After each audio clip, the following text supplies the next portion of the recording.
ভারত বাংলাদেশ সীমান্তে কুশিয়ারায় একদিকে তর্পণ আবার একদিকে মৃত গরুর বাসান দেওয়ার দৃশ্য দেখা গেল।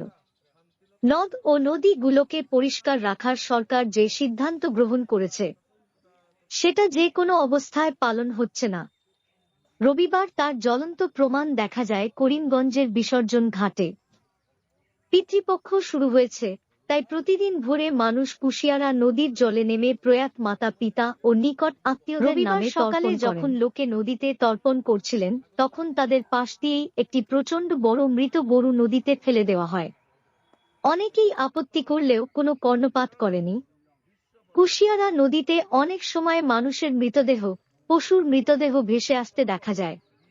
এই কুশিয়ারার জল লোকে পান করেন, আবার পুজো অর্চনায় ব্যবহার করেন।